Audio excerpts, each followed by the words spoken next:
Sembaranku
ing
Alhamdulillahirabbil alamin no.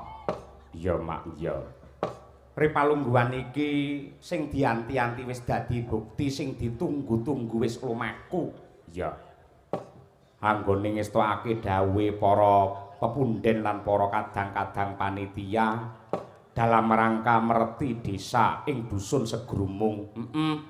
Desa Meteseh Bojo Kabupaten Kendal. Ya.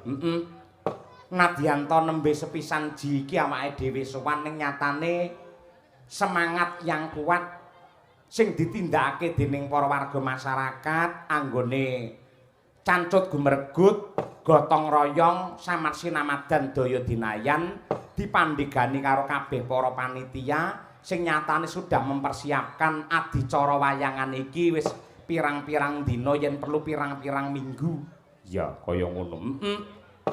Nadyan awake dhewe lagi pisan ji iki sowan mrene parandene mareme ati ora kaya rikalungguhan iki bareng sowan ning Segrumung ya Mak. Ya pancen kepara nyata. Warga masyarakate pancen ya becik-becik apik-apik andhap asor anuraga kebak ing reh tata krama ya Mak. Bener kepara nyata. Tur panitia nggene nata nadyanto acarane iki pirang-pirang hiburane pirang-pirang wiwit bar magrib mau ana tari-tarian sing semono akehe. Iya, parandene sajeg jumblek ya lagi iki lho nduk awake dhewe wayangan iki wiwit bedol kayon jam 8:30 lagi iki. Iya to. Biasane ngono kuwi mesti jam 10, setengah 10 mergo kakean sambutan kakean panitia. Lah, janjane cetha lamun to panitia kabeh ing Segrumung kene iki pirsa karo kersane sing jenenge para masyarakat anggone mirsani wayang ora ngenteni pidato, ora ngenteni sambutan ning sing diantu-antu wayange ndang diwiwiti bar kuwi ndang limbukan sindene ndang diegolke. Ngono kuwi. Kaya ngono kuwi. Sing apike kaya ngono kuwi nganti engko sambutane kedawan wiwite nganti jam 10 akhire dalange kepenaan mergo dheweke entuk diskon sak jam. Iya apa? Kaya ngono kuwi. Jane apike ngene iki dilestarekake. Dadi Segrumung iki iso dadi contoh, dadi tulodo untuk percontohan di desa-desa yang wayangan lainnya apike wayang yen wiwit aja bengi-bengi ndak engko bocah-bocah cilik-cilik do ngantuk sing piyai sepuh ya do sayah wiwite ya 8:30 ngene iki ndang wiwit engko bare ya rada gasik. Oh ngono kuwi. Ngono kuwi sing apik. Ngopo dadak bengi-bengi? Sing apik kaya ngene mergo sing jenenge dalang yen pengalamanku. Wiwit wayangan kok 9:30 munggah. Iki cara tenaga ki wis suda, semangat ki ya wis suda. Mula ngene iki pinter panitia anggene gedhekke rasane seniman, gedhekke rasane dalang. Mula terima kasih kepada panitia. Oplos tepuk tangan untuk masyarakat ing Segrumung yang tercinta. Ya. Sangat luar biasa ya. Pancen kaya ngono kuwi. Dasare ya dipandhegani kalian Bapak Kepala Desa Pak Sisyanto. Ya. Uga Pak Carik kepareng rawuh, Pak Kadus ya kepareng rawuh. Pak RW 7, Pak Langgeng Susanto. Ya. Ewadene selaku ketua panitia nenggih Mas Bayu Yuli. Ya. Panjenengane pancen cukat cakut terginas terampil ngerti karo medan sakjroning hiburan wayang ya Mak. Pinter banget yen Mas Bayu kuwi sinengkuyung karo para-para sing biyen kepareng rawuh ana ing Gubuku Njaten Karanganyar. Ana Mas Anom, ana Pak Siswa, ana Pak Ngatena, ana Pak Latiya. Ya, lan ugi matur nuwun marang seluruh warga masyarakat Segrumung. Ya nggunakake kerukunan lan uga kekompakan ing atase nadyanto biasane yen merti dusun ngono kuwi tarikan perkaka ki udakara ana sing 50, ana sing 30, ana sing 20 ning prestasi untuk masyarakat Segrumung tarikan mergo pancen seneng atine ngurip-urip marang budaya walaupun perkaka 300.000 namun ikhlas lahir batin untuk membangun dusunnya Segrumung yang tercinta. Iya. Becik banget ya Mak. Nganti kaya ngono kuwi apike. Ya. Sembah nuwun kang tanpa upama dalam rangka merti dusun. Nah, mau didhawuhi karo panitia supaya medharake janjane merti dusun ki piye. Iya, aku nyuwun dawuh, Mak. merti dusun utawa bersih dusun utawa ana sing ngarani sedekah bumi kuwi mujudake adat utawa tradisi sing ditindakake dening wong Jawa wiwit jaman Namakunana. Iya, sing intisarine para warga masyarakat segrumung ngaturake syukur marang Gusti ingkang nyipta jagat awit kemurahan lan uga kamulyan kang wis diparingake marang sedaya para warga. Ya adat lan budaya sing kaya ngene iki sing mbedakake wong Nuswantara karo bangsa liya. Tradisi iki sing dadi jati diri utawa identitase wong Jawa. Bener, Mak. Kejaba saka kuwi merti dusun dadi ajanging sedekah kang ditindakake dening para warga. Sedekah kuwi weweh ingkang awujud apa wae ingkang bisa gawe mareme wong liya. Mula merti dusun kang ditindakake dening para warga masyarakat segrumung meteseh mujudake amal sing becik merga sing jenenge tradisi sing digelar iki tujuane atur panglipur marang kabeh para rawuh supaya seneng lan marem penggalihe. Ngono ya, Pak. Lan yen digandhengake kelawan tuntunan agama sejatine sambung nadyanto ora secara langsung. Iya. Tujuane wong merti dusun kuwi lak ana telu. Inti sarine wong merti dusun ki ana telu. Ya kuwi syukuran, sedekawan kelawan ajanging silaturahim sing nyatane telu-telune mau diperintahake dening agama. Ya, bener ya, Pak. Ya nadyanto warga masyarakat segrumung meteseh kene iki ora mung muslim tok, ora mung Islam tok, uga ana sing Kristen Katolik. Buktine masjid ya ana, musala ya ana, gerejane ya ana. Ning perbedaan itu tidak menjadikan perpecahan, namun malah ndadekake keindahan untuk bersatu padu. Ya kuwi anggene mbangun marang dusun segrumung meteseh kene ya, Mak. Pancen bener kepara nyata. Lan alhamdulillah ing atase awake dhewe lagi sepisan jiki sowan mapan ana ning lapangan segrumung sing kepareng rawuh pirang-pirang. Iya, ngono ya, Mak. Aku ora ngira kok, Nduk, sore mau aku teka sowan mrene iki sing nonton ora nganti semene akeh parandene ripalungguhan iki saya bengi sing nonton saya kebak malah ndludak kaya mengkene iki. Ini membuktikan bahwa warga masyarakat segrumung meteseh Bojo Kendal adalah promotor lestarinya budaya wayang di Indonesia. Ya. Banjur minangka persembahan tandha panuwun marang sagung masyarakat lan ugi sesepuh adi sepuh arep ngaturake apa, Mas? Ngaturake ya kuwi jumbuh karo pamundhute panitia mligine Mas Anom mau ya kuwi ngersakake alamate anak soleh. Oh, alamate anak soleh. Merga Mas Anom iki wis sawetara suwe anggene nggatekke kelawan awake dhewe wiwit panjenengane lenggah ana ing Jakarta mbiyen nganti mirsani awake dhewe pentas ana ing Marinir lakone ya padha karo iki ya kuwi Sumantri. Iya, mung ndek ben kae mung Sumantri Ngenger, saiki nganti Sumantri Kusumayuda. Wiwit saka Sumantri Ngenger nganti Senopati, nganti patine Bambang Sumantri. Tegese lakon loro didadekne sewengi ning biayane tetep mung sewengi. Ya, ora masalah. Ya, ngono kuwi. Monggo Bu Kesi Rahayu kula nyuwun panjenengan ngaturake alamate anak soleh dengan doa muga-muga seluruh putra-putri warga masyarakat segrumung meteseh dadya putra ingkang soleh lan uga solekah. Amin ya rabbal alamin. Monggo Bu Kesi.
kita bisa ngelampahi dunia akhirat karena bumi langit.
Muka-muka kita bisa ngelampahi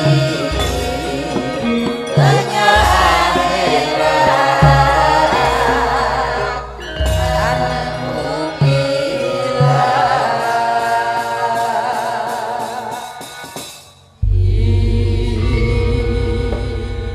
ya karo wayangan sinambi solawatan karo ndedonga marang Purbani Hyang Agung. Ya, sing intisarine anggene wungon, anggene tirakatan warga masyarakat Segrumung Metesih iki pinaringana ya kuwi lancar gangsar wilujeng tansah pinaringan murah sandang pangan tebih saking suker sakit lan ugi warga masyarakat mriki rejekine kathah turah melimpah ruah kebak ing reh barokah sehat lahir batin lan ugi slamet donya nganti tekan akhir. Allahumma amin ya rabbal alamin. Ngono kuwi iki sowan komplit ya Mak.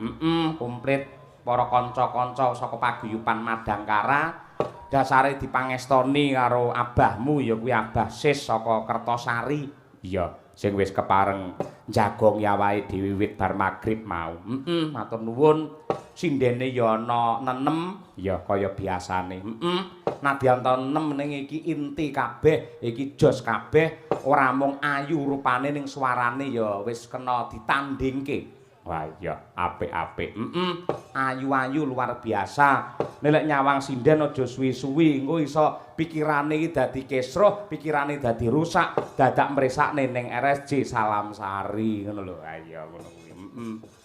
Bintang tamune sing dinteni karo warga masyarakat ya kuwi Waranggana Laura.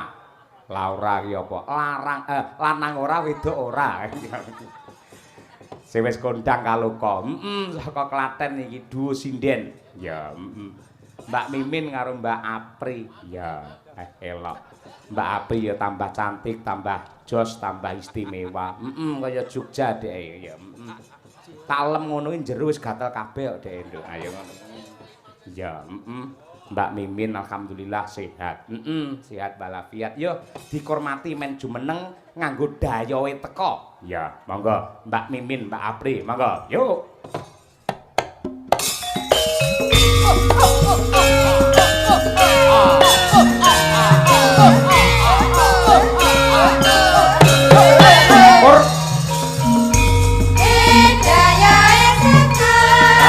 Tinggal papakno Belarno poso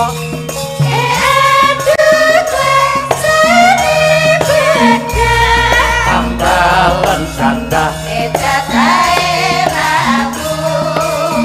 Awe isen lah ake kolek no salin Sokal titik sebulan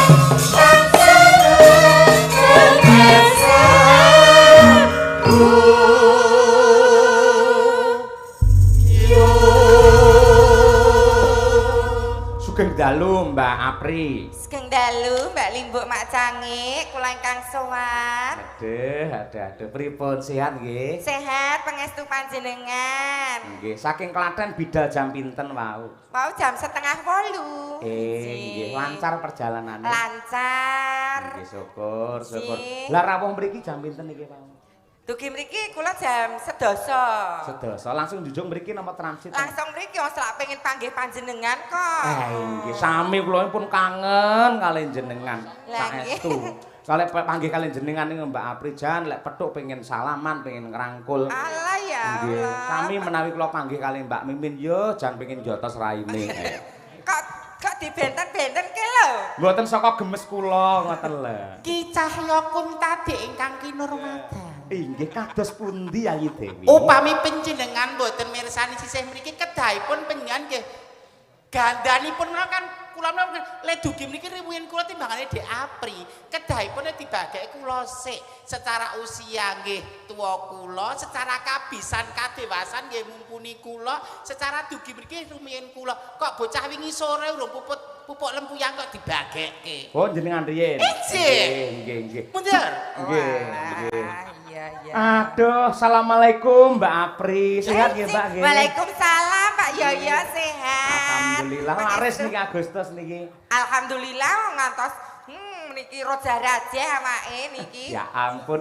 Mbak Mimin. Aduh. Wis raidep. Lah piye ta, Lek? Kaya kesanget lho penyan bancine Mbak Ciladan jubah ana sing enom terus sing tuwa dilirwake penyan menika kok ya. Mboten kleru kuning mboten Ampun pundi. dikulinake kaya ngoten niku. Jas merah jangan pernah melupakan sejarah. Sapa to sing ngewangi lara lopo pertama? Sapa to sing ngewangi prihatin? Lah, Lho sapa? menika. Yo aku to apa menungso kowe.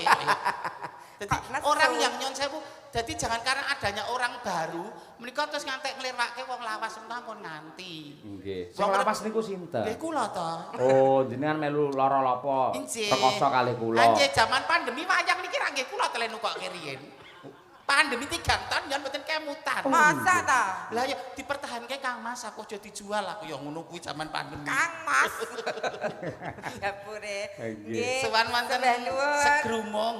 Sowan wonten segrumung. Merti dusun cok iki. Dalam rangka merti dusun.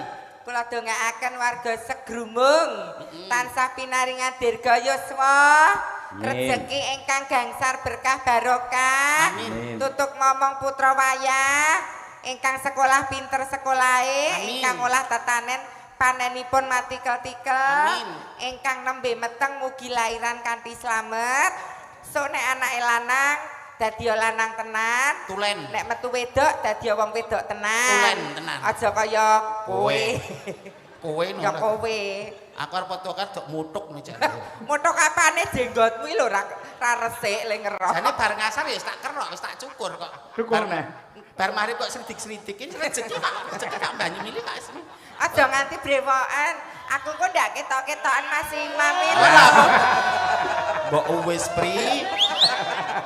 Orang itu udah punya kehidupan sendiri-sendiri. Rasa paribasan buka aib konco. Barang siapa buka aib saudaramu kok dene mangan daging saudaramu sendiri lho. Daging saudarane kok dipangan tak ya ora anu to ora itu.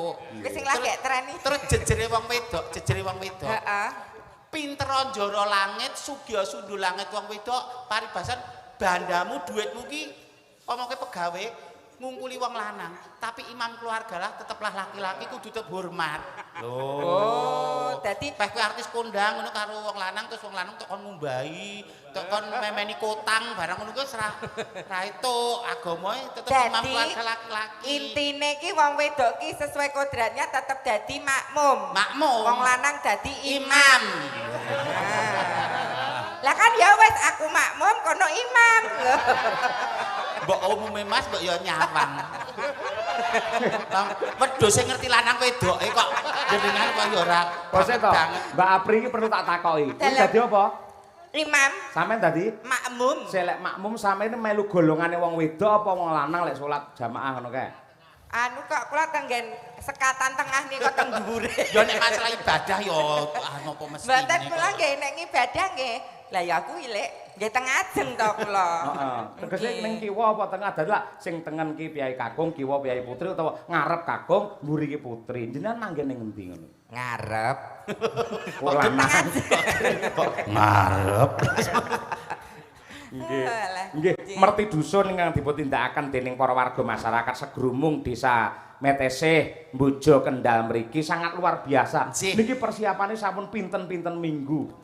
Dan panitia rata-rata adalah para kaum Karang Taruna. Muda-muda luar biasa. Ingkang aku lho wau Mas Anom, tasih nggih, piyane ya ganteng. Aku ya gelem. Gelem serawung karo sapa-sapa ora bedake ngono lho, Jess. Lah kowe engko nek misale dadi bojone Mas Anom. Mas, engko nek anak-anak, engko nyeluke ora ayah ibu no. Ayah karo bapak. Ya ora ngono nang wis ae ngono iki. Iki mung kandheking pangangen ngono lho, Jess. Aja dadi kasunyatan. Aku seneng melu wayangan kene iki yagane nom-nom kabeh ya, Jess. Dan marake ngene iki marake vitamin hati. Oh, nek nom-nom ki marake vitamin hati. Ning ya iso ngrusak mental nek ra imane ra kuat. Lah mergane. Lho wong bagus ya kanugrahan ya cobaan lho. Wong ayu ya kanugrahan ya cobaan. Kok iso? Ayu ki dikai ayu kan matur nuwun kaya sing tresnane pacobaan manakala tidak bisa menjaga kecantikannya. Wah. Menika kasinggihan Ibu Bupati Rawuh. Alhamdulillah. Ibu Tika. Nggih sembah nuwun dumateng Ibu Bupati Ibu Diah Kartika Permanasari Nadianto di tengah-tengah kesibukannya iki mau keliling panjenengane para dene serta rawuh di Segrumung mriki. Kula nderek panjenengan mbok pilih mangke wancinipun Ibu Bupati kedah minggah panggung kula nderek panjenengan. Nggih, mangke ngentosi komando saking panitia. Nggih. Bu Bupati kajenge pinarak lenggah jeneng. Sugeng lelenggahan rumiyin Ibu. Nggih. Bahasa Indonesia. Priwe? Bahasa Indonesia kali Pak. Ibu Oh, Bupati. Piye Lek? Ibu selamat malam. Saya ikut silaturahmi ke Boja Ibu wonten Segrumung. Semoga semuanya diberikan keberkahan, bahagia lahir dan batin Ibu. Iya Ibu. Perkenalkan Ibu, saya Princess Aprilia dan ini kakak saya Mas Sukimin Ibu. Iya. Pateni ku. Piye ta jare bahasa Indonesia perkenalan jenengmu sapa? Perkenalkan nama saya Mimin Saputri Ratu Onggo Inggi Pringganing Tias Ari Gustanti Agni Pratista Arka Dewi Kuswardono. Walah.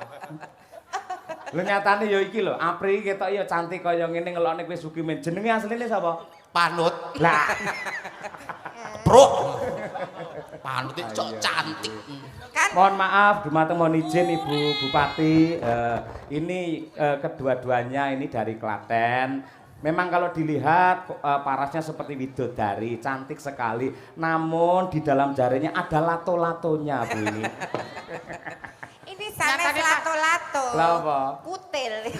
Nyatane panitia ngersake awake dhewe kaya iki Stinden Jawa Hari Mas Anom iki direwangi salat malam lho.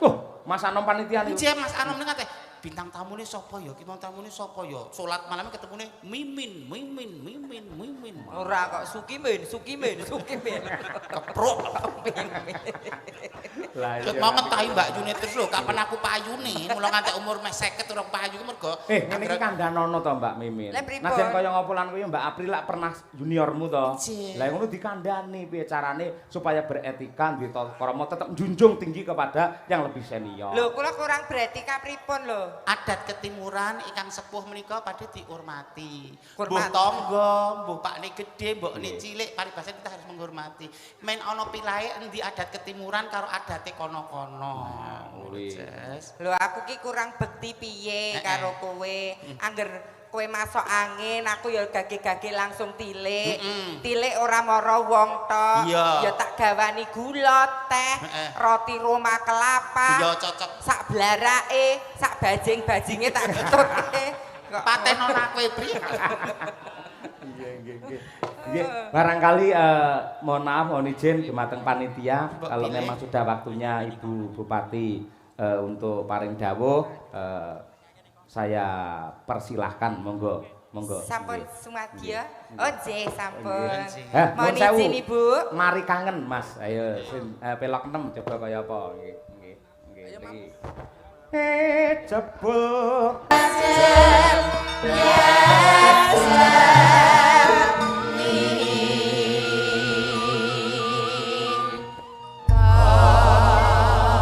para lenggah sedaya nyuwun tepuk tangan untuk Ibu Bupati Kendal. Selamat malam Ibu. Selamat malam. Mohon izin, monggo Mbok menawi basa Kalau ada yang mau disampaikan barangkali. Mohon maaf Bu Bupati. Jenengan tadi salaman sama ini apa enggak? Bu Bupati itu wicaksana. Jadi sudah tahu. Jadi salamannya begini. Iya benar karena bukan mukrimnya ini Bu. Silakan Bu. Matur nuwun waktunya. Bismillahirrahmanirrahim. Assalamualaikum warahmatullahi wabarakatuh. Waalaikumsalam warahmatullahi wabarakatuh. Sugeng dalu, sami sehat nggih? Nggih. Alhamdulillah. Yang saya hormati Ki Dalang Cahyo Kuntadi. Saking Karanganyar nggih. Dan yang saya hormati juga para pangrawit saking Karanganyar juga. Dan ini para waranggono yang cantik-cantik. Ini cantik nggih. Cantik nggih, Bu. Saking Karanganyar juga. Karanganyar. Dan ini bintang tamunya Injil Ibu cantik juga. Mbak Sinten menika. Dalem Mimin Bu saking Klaten. Mbak Mimin yang cantik. Cantik ya. Pak D niku, Bu. Menika sinten? Kula Apri, Bu. Oh, Mbak Apri. Nggih. Bintang tamu Mbak Mimin. Apa Mas Mimin ini? Kalau di panggung Mbak Mimin. Oh, saya iya. memang tidak cantik Bu, tapi kata bapak-bapak saya menarik. Oh, siap. Pak pengen jambak. Nih, dan yang saya hormati Forkopim Kamboja, Bapak Camat, Bapak Kapolsek, Bapak Dan Ramil, dan juga Kepala Desa Meteseh dan seluruh perangkat desanya, Bapak Kadus, dan juga Kepala Desa sekecamatan Boja yang berkesempatan hadir, dan juga Poro RT, RW, kemudian BPD dan lembaga desa dan seluruh organisasi masyarakat desa Meteseh dan juga ibu-ibu PKK, kemudian juga sederek-sederek para tamu undangan yang berbahagia yang tidak bisa saya sebutkan satu persatu, dan tentunya seluruh warga masyarakat desa Meteseh dan sekitarnya yang dirahmati Allah Subhanahu wa taala. Amin. Alhamdulillah, marilah senantiasa kita memanjatkan puji syukur kehadirat Allah Subhanahu wa taala yang senantiasa memberikan kepada kita rahmat dan karunia sehingga pada kesempatan malam hari ini kita masih bisa bersilaturahmi, berkumpul bersama-sama di lapangan Dusun Segrumung ini untuk menikmati pagelaran wayang kulit pada kesempatan malam hari ini dalam keadaan sehat walafiat. Amin. Dan sholawat serta salam senantiasa tercurahkan kepada Nabi besar Nabi Muhammad Shallallahu Alaihi Wasallam beserta keluarganya, sahabatnya, dan seluruh umatnya hingga akhir zaman. Semoga kita semua tentunya termasuk golongan umatnya yang mendapatkan syafaat di hari akhir kelak. Amin ya robbal alamin.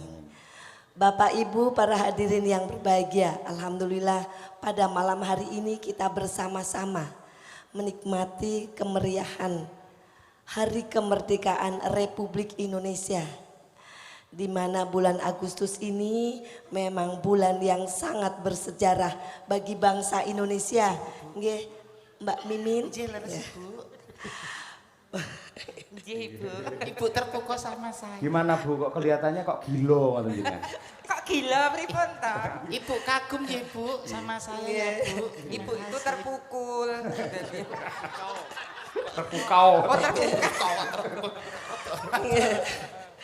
Bulan di mana bangsa Indonesia merayakan hari kemerdekaannya, di mana kemerdekaan ini diraih oleh para pejuang kemerdekaan dengan penuh perjuangan yang sangat berat, di mana mempertaruhkan jiwa dan raganya.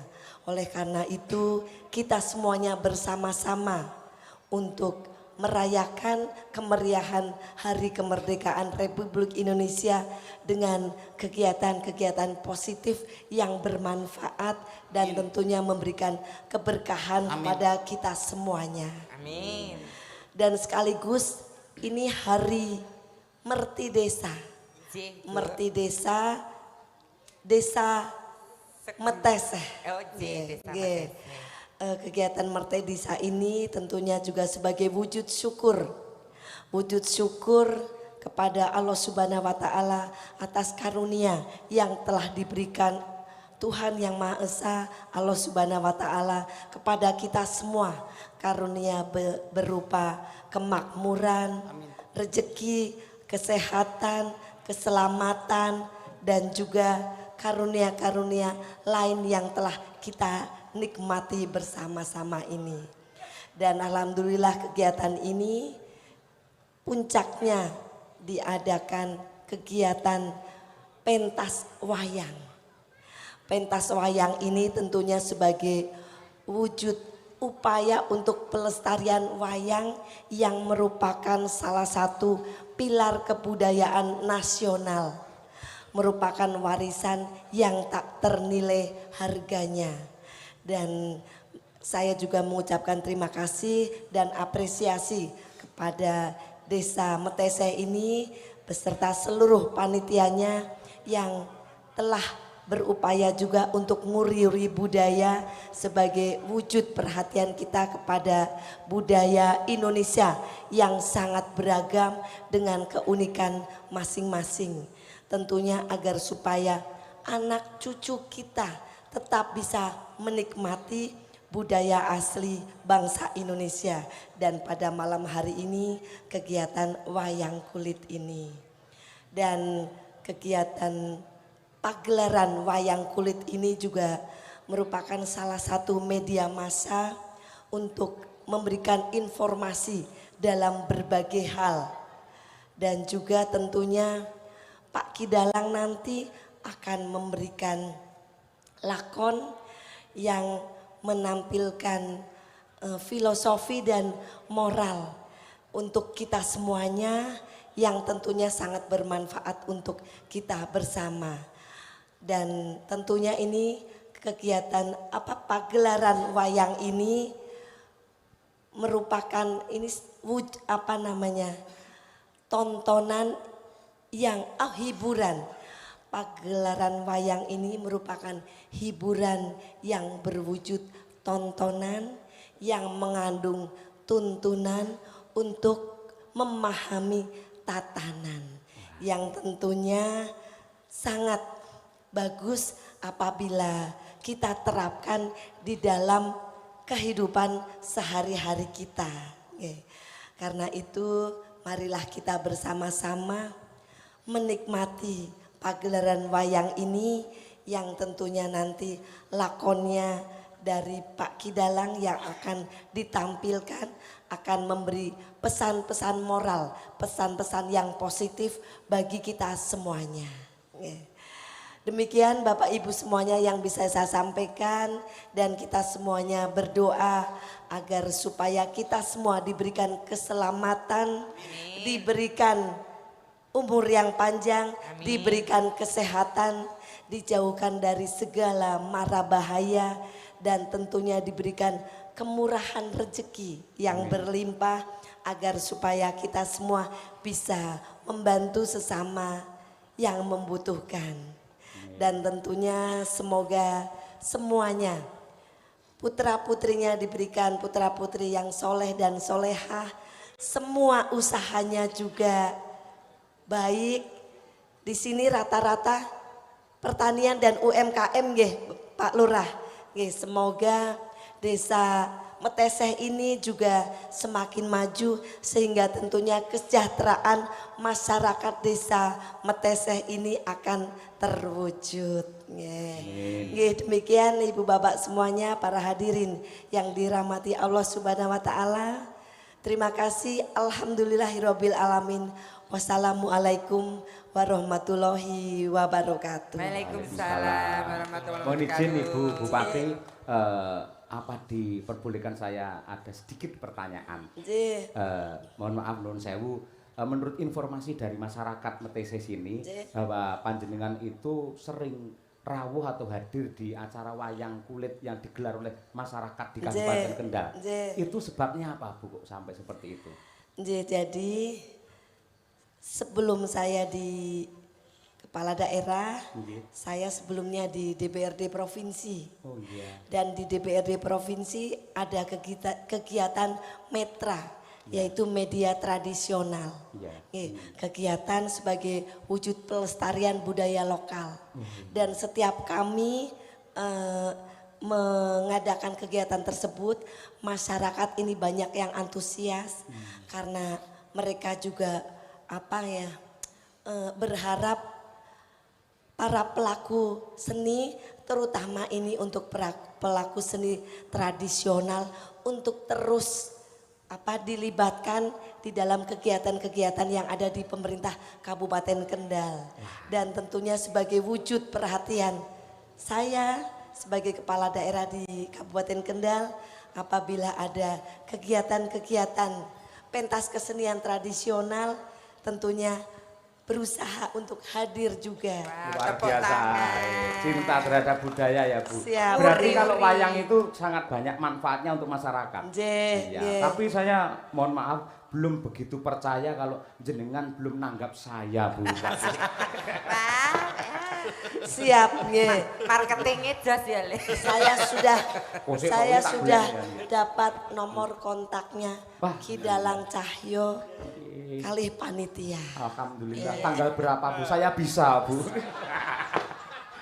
Insya Allah nih Kabupaten Kendal nanti kedepannya akan sering menampilkan kesenian-kesenian asli Indonesia yang tentunya ini sebagai wujud perhatian nguri-uri budaya lokal. Elok, tepuk tangan untuk Ibu Bupati dan pemerintah Kabupaten Kendal. Di tengah-tengah kemajuan teknologi yang tidak terbendung, generasi-generasi muda ini kan semakin mudah mengakses budaya asing. Yang tentunya tidak semua budaya asing cocok dengan adat ketimuran bangsa Indonesia. Luar biasa. Karena itu untuk terus melestarikan dan agar supaya generasi-generasi muda kita ini mengenal kesenian tradisional asli bangsa Indonesia, memang sudah seharusnya kita sering menampilkan kesenian-kesenian tradisional ini. Kalau sebenarnya mohon izin Bu, kalau wayang kulit itu aslinya kan hanya dalang, terus sinden ini sama para Wiyoga ini loh. Cih. Ya, itu hanya itu sudah cukup. Jadi nggak pakai Mimin Apri nggak masalah nanti kalau di kabupaten Bu, itu layangan. saya ikut ya Bu. Kalau nggak ikut nanti Lekmen balik ke Bangjo lagi loh Bu. Bukan masalah itu. Terus? Beliau senang berbagi rezeki dengan siapapun tanpa harus membeda-bedakan. Semua mempunyai hak sama di mata hukum dan pemerintahan ya Bu. Saya juga berhak mencari nafkah ya Ibu. Nggih. Nanti kalau hari jadi misalnya wayangan kalau menghadirkan Mimin sama Apri harus diperbanyak itu Satpol PP-nya Bu karena Saya sudah punya SIM kok Bu. Siap, nggih. Sampun Kidalang. terima kasih. Ini suara saya habis karena tadi malam juga habis nyinden. Masya Allah. Nggih. Matur nuwun. Nggih, sekali lagi tepuk tangan untuk Terima Ibu kasih. Bupati kita Butika. Ibu Luar Haja biasa. Tika, matur sembah nuwun. Sembah nuwun, Ibu. Sehat selalu Ibu. Sri Kandinya Kendal. Betul. Biayanya santun alus kaya aku ya. Telek kowe. Ibu lho, aluse nyoto, nyata. Dan ketikane wijang jelas mudah dipahami banget. Kalau pamine kaya Mbak Mimin ini ngagem nun sewu ya, ngagem kudung terus gamis kados Bu Bupati ngoten ketok ya luwih cuan. Lah niate wis salah sik. Lah apa? Nganggo jilbab, nggo kudung, nggo nutup aurat. Lah niku Apri kalih Mimin nggo nutup kala menjing rak ya salah sik pisan. Dadi semuanya itu diluruskan niatnya. Apapun lanjen nek ora diluruske niate, oh aku tak nyumbang kae ben diarani wah menika pun klentu. Oh aku nyumbang nggo bantu kae nggo pengenteng-enteng menika menjadi ladang ibadah. Oh, nggih nutupi apa mau? Kala apa? Kalau menjing. Nggih, lek Larso lek ngarani jare amandel. Jadi semuanya itu diniatkan ibadah, diluruskan niatnya. Betul. Penjenengan itu kan nemen sewu, iki apa Nduk? Pekerja seni, diniatkan untuk mencari nafkah, nggo keluarga, mereka menjadi ibadah. Betul. Apapun kebaikan, pekerjaan yang diniatkan karena Allah mereka adalah ibadah. Weh. Rewang yo ibadah, olahraga yo ibadah, menyuapi istri yo ibadah, ngomong yo ibadah. Jadi ibadah itu tidak hanya sholat, tidak hanya ke gereja, tapi berbaur, bersilaturahmi itu yo ibadah dengan catatan niatnya baik gitu loh. Berliwat Taman Unyil kok terus wijang men. Yo kene ado. Nggih, niki enten dawuh saking Iji. Bapak Ngateno, saking Bapak RT. Ngateno. Nggih, RT 3 RW 7 Segrumung minta lagu Roro Jonggrang buat Mbak Apri Mimin. Nah, Anjir. terima kasih. Tegesipun ingkang dipun kersakaken jenengan berdua. Iya, mereka saat itu apa mboten? Lho niki mang Kula lawas wae Mbak. piyambak ngomong kawe-kawe. Ayo Kok Ence, rapat soyonan. Mbak Apri cantik tapi hanya luarnya. Kalau Mbak Mim itu cantik hatinya. Wacanan Pri. Mbak Apri cantik hatinya, tapi tidak bisa digunakan. Lho ya kuwi ra iso gunaknya, ora padha. Padha. Nggih. Niku Roro Jonggrang sing Ence. dikersake. Ence, Pak. Berarti duet no jenengan. No? Duet. Duetnya Sing dadi tadi lanang sapa? Ya kowe no aku tok wedok kok. tenan. Ya wis kowe wedok. Bar ditantang wedi ora. Nggih. Aku kembali kepada fitrahku kok. Waduh. Ya. Lanang ya sing gagah no. Maksud aku ngandani kowe lho. Ini jane sebenarnya ini terlepas ada yang pro kontra suka tidak suka. Janipun menika nggo pengeling-eling buat pria.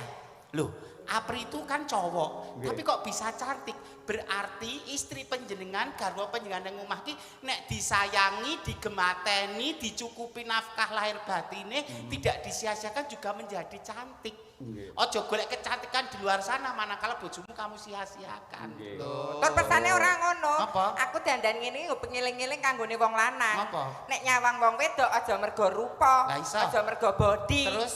Rupane ayu. Lah nek rupane ayu, bodine apik, dibuka isine padha, ora nangis. Malah kaya anu ya. Ora Jabut malah- bonggol pohong. Ora malah Lah dikudak. iya, makanya jangan sesuatu yang instan, hanya lihat casingnya aja. Basan dibuka terus dikudang. Alah giyong, Mbak. Giyong. Mbak Apri kuwi lho, Mas Imam nganti guyu malah. Niku wae lho, kula lenggah ke mriki lho pun di eye contact terus lho. Malah. Nggih. Iya. Sik Roro Jonggrang iki lek enek fragmene to. Encik, keperan to. wonten, Lah, wonten. Kakung sapa sidane jenengan? Yo golek Niki no. Ya ora iki ae, ayo sitoke Roro Jonggrang. Kowe dadi bondang. Aduh Bandung. Ya kok piye aktingnya ora dadi aku wedok kok tenan. Langsung aja. Langsung. Oh, nggih, siap. Nggih. Siarke sik kowe MC kok, lanang kok dadi MC sik. Oke, diucapkan Assalamualaikum warahmatullahi wabarakatuh. Bapak Ibu tamu undangan yang terhormat, kali ini sebuah request lagu dari Bapak Pak RT3 menghendaki sebuah nomor lagu Loro Jonggrang, hadir bersama cantiknya Kota Klaten, Princess Aprilia dan tentunya Sugimin. Baik, dihadirkan. Monggo yo dados.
Lananging jagat putra ratu pengging Prabu Damarmaya, putra ratu pengging Prabu Damarmaya. Aku duwe aji sakti Bhagawasa, lara sun pundut garwa aku bebek Candi Sewu sawangi kudu dadi iya jonggrang banyuwun kota turuti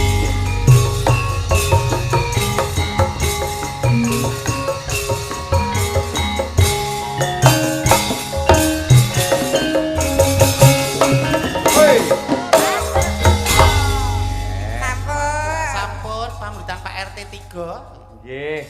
Nah, saya sanget saking Pak Ngateno niki. Pak Ngateno. Mugi-mugi saged kinarya panglipuring penggalih. Nggih Pak Kepala Desa ngersakaken menapa nggih nyuwun pirsa Jas, para pamirsa ngersakaken napa ya nyuwun pirsa sliramu.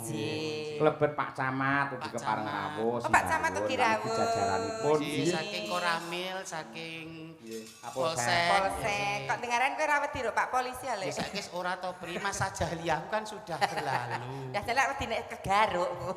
Tapi polisi iki senjatane loro lho Pri. Kok iso loro? Bedile loro. Kok iso loro? Bedil dinas kuwi iso mengurangi jumlah penduduk kanggo wong sing jahat-jahat diduar.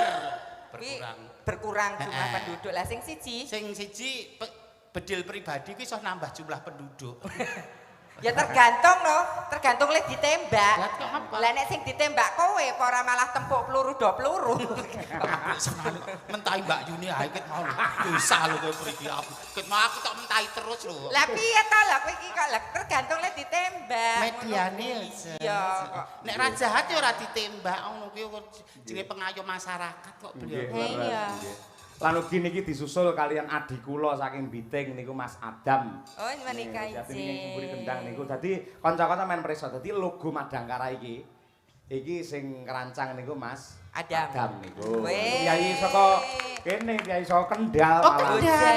Ya rek pitepangan Mas Adam kersanipun le salaman kersanipun. Angger ira rada motok kok senane. Niat kula silaturahmi Mas. Perkara jenengan ada niat lain nggih monggo kan ya jenenge. Aku gambaran piye ngono ya Mas. Wah, kuwi lek kon nglukis sae niku Mbak Mimin, saestu nggih. Jenengan Kaya dilukis nang tetan iki lho mrigos ngene. kadang kula piye aku nek nyawang aku kok ngantek anu ngelekidu ngono iki apa ya, Jas? Arep ngidoni kuwi berarti. Niki dari Pak Mudin. Pak Mudin. Segrumung minta lagu sambil kemangi. Anjir. Coba Mbak Birgita ngancani Mbak Mimin, Mbak Apri, Mbak Birgita. Gadis Kediri, Jawa Timur. Coba yo tukung-tukung hormati Mbak Birgita Ayu, sarjana seni saking Kediri. Yo.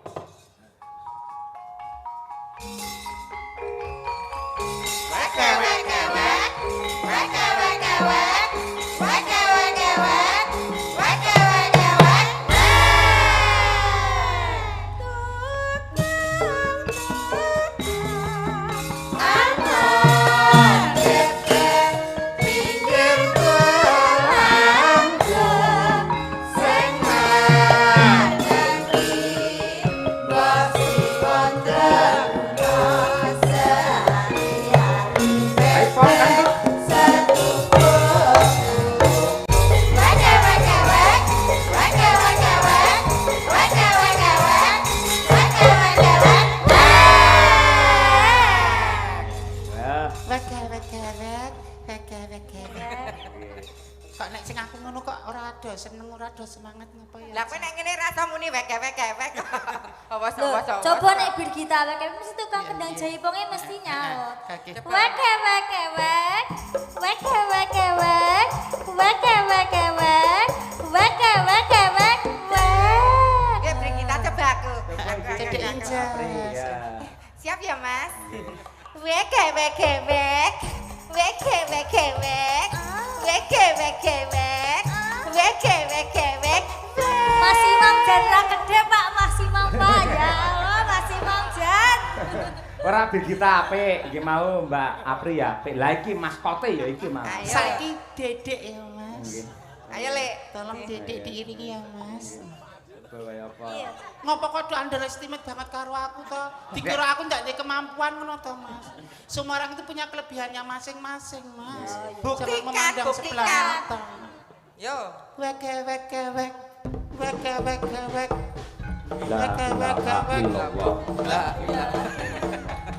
Yo dibudalne yo. Mas nyun sewu. Meskipun penyanyiku ndek masalah pribadi karo aku. Sampeyan arep seneng karo aku ora tak legani. Jangan dibawa ke ranah panggung to, Mas. Ranah private menika sekendang jaipong menika. Masalah pribadi karo nang panggung iki mbok dipilah. Nek semuanya itu hancur Mas kacau. Iki sing ngendang ki Misale kowe ora matuk karo prinsipe Pak RT pamane. Terus karo Pak RT mungsuhi, ya kleru to, Mas. Iki sing ngendang jaipong ki seneng kowe. Ngendang jaipong karepe aku, maaf. Duga-duga le Pak Demu kok mbok seneng iki piye kok Pak D piye to? Omonganmu lho, Pri. Wis diandan cantik kok Pak D. Maksudku main pilah ngono lho. Jangan karena hanya kok tidak kleru ya, Bri. Jangan hanya karena kita itu beda, ibaratnya idemu rata anggo. Terus kowe langsung benci aku tuh salah. Dalam komunitas apapun enggak untuk kemaslahatan bersama, untuk kebaikan bersama, kita harus legowo nek ide kita enggak dipakai. Ya wis yo baleni ya weke-weke yo baleni. Ndak nesu. Subani, Mas. Ayo, Pak, ayo. Abang siap ya, Bang? Iya. Siap, Pak D, yo. Wek. Kok kayak majalah neblek to, Bri? Mas, kono ndak bacotno dhewe. Weke-weke kok mak kaya ngiring ketek ogleng. Padahal panitia segrumunge ngendika, Mbak Mimin jenengan kedah hadir. Pripun nggih Pak, kula janipun schedule kula kan Agustus padat banget. Kedah. Apa kok le? Tasmu dhewe neng ndi kok. Wong marah ki wuto kok. Sampean aja salah, Mbak Mimin, sampean aja salah. Kenapa lek Mbak Birgita karo Mbak Apri mau joget wek-wek digedangi apik to, tabuh apik to? Sampean ki kan menyesuaikan karo jogeten jenengan. Amit sewu lho ya, lek Mbak Birgita, Mbak Apri jogete kan apik, gemulai ngono kuwi. Lah sampean lek mau nyedit terus kaya ndodok. Lah kuwi arep mentok arep dobol kuwi tadi. Saya enggak mau seronok kas atau adat ketimuran. Waduh, timur laut. Telek men. Masih dadi wong wedok Indonesia sing kaya ngopo ngono lho. Apik dienggo ning kono ya mesti apik dienggo ning kene. Kowe nganggo tank top mungkin apik ning wilayah kono Indonesia ya aja nganggo tank top. Kalau belum bisa berhijab paling enggak mau belajar pakai baju tertutup ngono lho. Kaya kowe berkebaya. Ora nggo rok mini. Aku ya kan dhisik jahiliyah rok mini. Lah kowe nggo rok mini aku mah dibagekke karo anakmu. Lah sapa to dipeleti, Mbak? Sesuk nek nang bojo ra pareng melu, ra pareng rewel ya tak selentik nek. Oh ngeten. Nggih. Iki dibawani Mbak Birgita cara Banyuwangen kan sambel kemangi. Sambel kemangi. Membiat mayung. Nggih, coba. Nggih. Membiat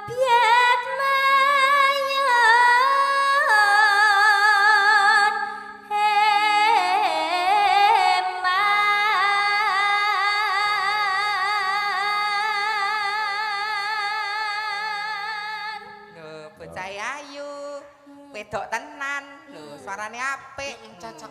Sinden kok lanang tuwa dadan wedok. Wah, wis. Wis ora apa-apa. Innallaha ma'asabiri. Aku ora nyebut jeneng iki kok kowe krasa. Ora nyebut tapi ya krasa lho sing lanang gelungan aku kok. Tertua ya. Iya, Pak. Suarane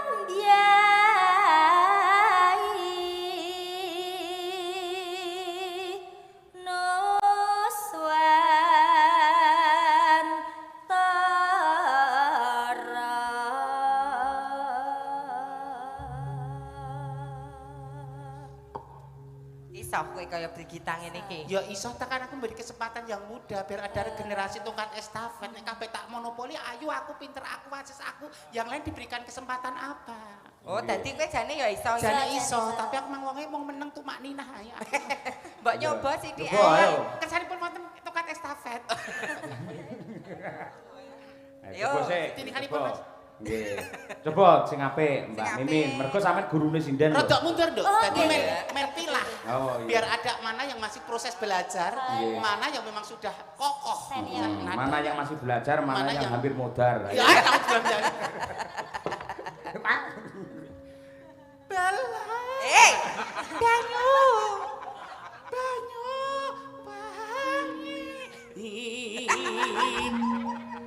kulon gunung wetan segara Lah kan suarane dadi Sukimin. ya ora apa-apa kan karakter paringi Gusti Allah lor lan kidul lor lan bosak yo kepri Bapri. Lor lan kidul alas angker. Jos. Ayo Pri. Hang kelimian limian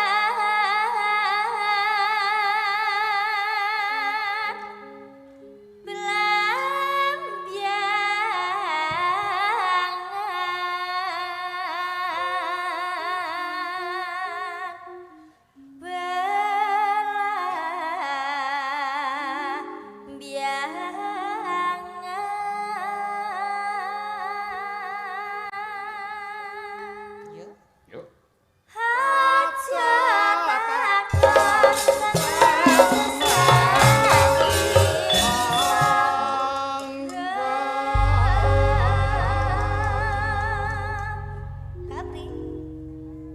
Kowe wae. Tanah India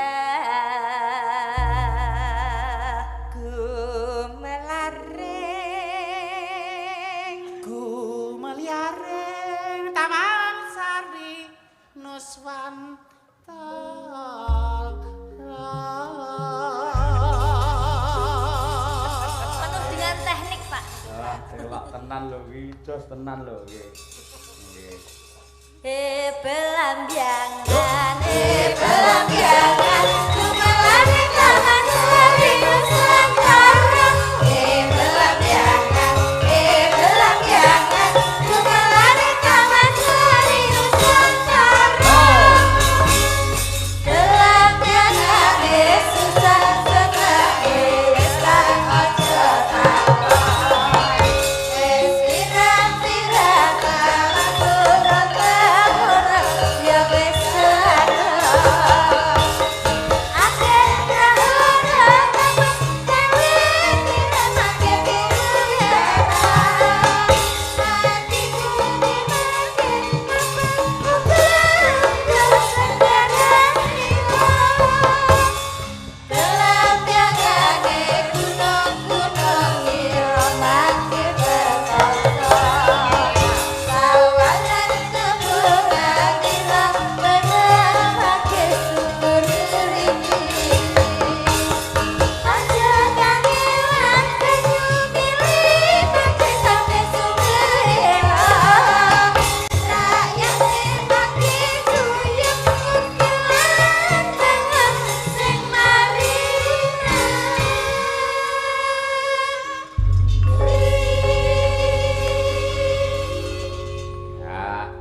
Monggo sambel kemanginipun. Yuk, dados.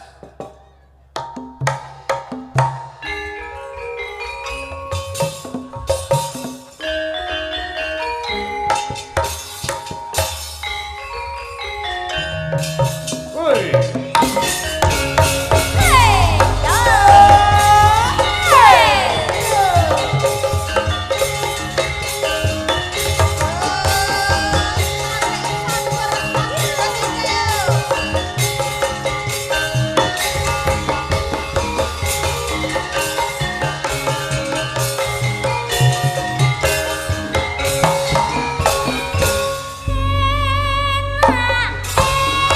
Jangan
Birgita Ayu. Nah, ngono kuwi. Lah, kula wau ngajeng lak matur to Mbak Mimin Mbak Api. Bilih tradisi panitia ing Segrumung Meteseh mriki niki patut minangka conto wilayah sanes-sanes. Dadi yen wayangan niku wiwite malah saya gasik. Nggih, Kula riyen nate nyobi kalian Abah Kirun Madiun niku bar ngisak 7:30 pun jejer. Nggih. Rampunge jam 2. Ngoten niku malah sekecok. Adik-adik dereng ngantuk, generasi muda saged mirsani. Nggih, sing sepuh nggih mirsani. Lah nggih, durung mengenal wayang tapi dadi ngerti. Oh kaya ngene. Nggih, sesuk sik iso kerja mboten ngantuk. Mboten ngantuk, mboten sae sanget. Cocok kula njihan. Iya nggih. Dados mangke jenengan pamane rampung ngoten kan iso langsung kondur sik peteng to nggih. Nggih, tasih pedang. Nggih, peteng ajeng napa? Salat tahajud mangke. Alhamdulillah. Amin. Nggih, soalnya nek peteng niku nggih mriki seneng. Soalnya nek pun keterak srengenge rak bali lanang mriku. Badar jatine wujud. Gumantung cuaca kok aku. Nggih.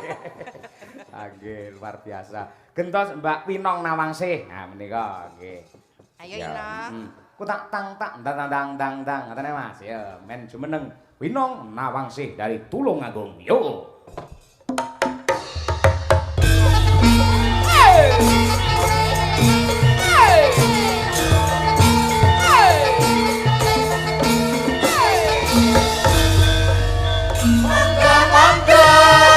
Monggo Mbak Winong katuran ninja wonten ing panggung paring pamipun ring para miyarsa mugi berkah Allahumma amin Mbak Winong cacat penontonnya pada senang wayang nanti saya pun tapi